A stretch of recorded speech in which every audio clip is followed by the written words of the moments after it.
Você já percebeu que 3 dos 4 evangelhos contam muitas histórias quase idênticas? Mesmo milagre, mesma parábola, você vai entender no vídeo de hoje por que são chamados de evangelhos sinóticos, a saber, Mateus, Marcos e Lucas. Se achou interessante, fica comigo até o final desse vídeo, pois eu vou compartilhar com você tudo sobre os evangelhos sinóticos, logo após a vinheta.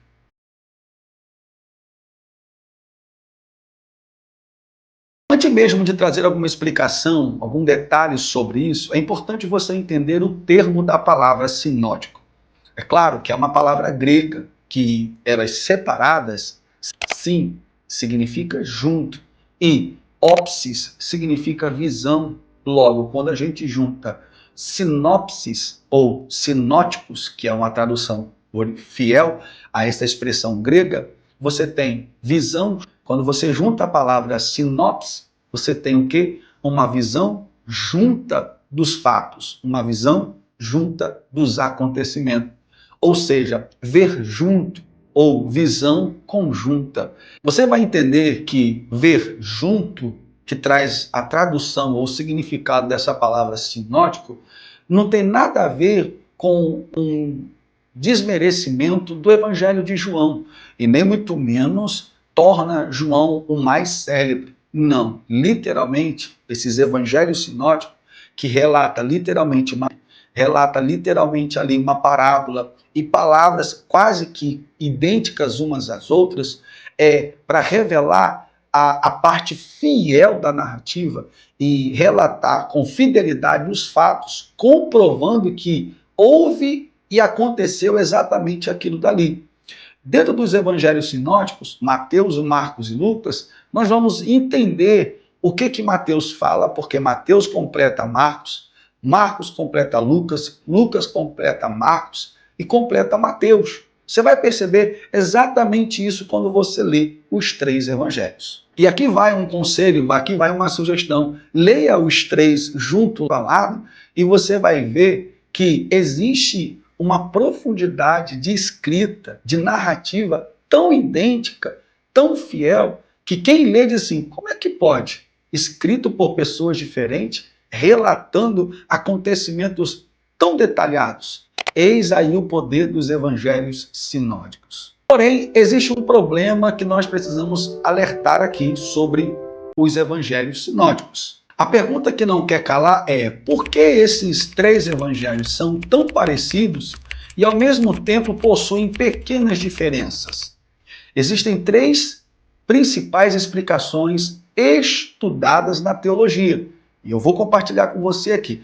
Primeira explicação que você precisa entender é, dentro desses problemas, um evangelista usou o texto do outro como fonte, significando que dar a entender que não houve uma inspiração. Ele simplesmente copiou a narrativa. Ele simplesmente copiou os relatos. E com isso, gera uma grande especulação. Mas isso é uma questão para o próximo vídeo. Se você ficar interessado, deixa aqui nos comentários. Nós iremos ter o prazer de gravar um vídeo falando sobre isso. A segunda coisa interessante aqui é a fonte comum perdida. Essa fonte comum é uma possível fonte chamada, é uma origem, é uma original, é uma fonte verdadeira. A terceira coisa que gera uma especulação negativa sobre os evangelhos sinóticos é a tradição oral. Ou seja, os relatos circulam oralmente antes de saírem escritos. Essa especulação traz para nós o quê? Uma dúvida que antes de ser escrito foi narrado. E quando se narra, levou-se tempo para ser escrito. E ali revela o quê? Que quase todos os relatos de Mateus, Marcos e Lucas foram narrados, contada história. É claro, prova contundente é o Evangelho de Lucas. O doutor Lucas, escrevendo ao excelentíssimo Teófilo, ele vai atrás dos fatos. De contrapartida, eu quero defender uma coisa aqui, porque é exatamente isso que revela o quanto nós temos que se apegar aos evangelhos sinóticos.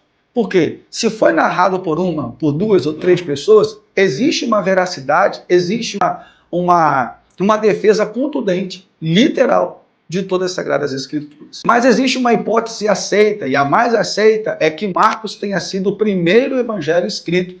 Ou seja, o primeiro livro evangélico a ser escrito é o Evangelho de Marcos, seguido Mateus, Lucas, dos sinóticos. Então, é defendido que ele foi o primeiro. Mas agora, vamos ver a semelhança de cada livro.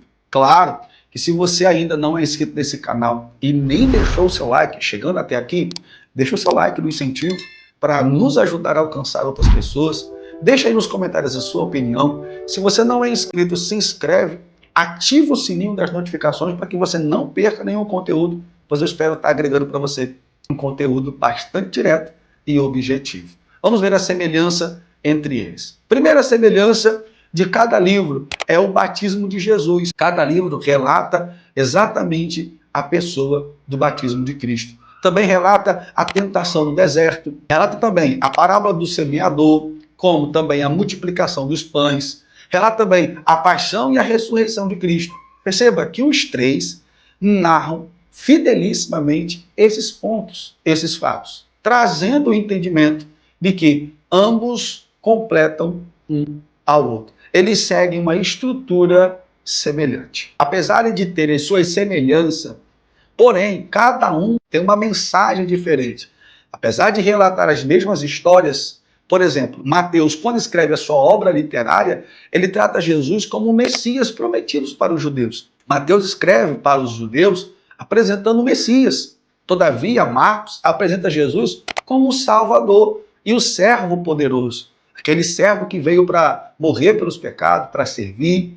Porém, Lucas já trata, de uma universalidade bastante diferente, pois ele fala da salvação e a compaixão de Cristo. Perceba, são três livros que têm todos os textos idênticos, parecidos e próximos, porém cada um com uma mensagem bastante distinta. Mateus apresenta Jesus como Salvador, Marcos como o servo fiel e Lucas como o Salvador que vem ali para trazer a compaixão e a misericórdia.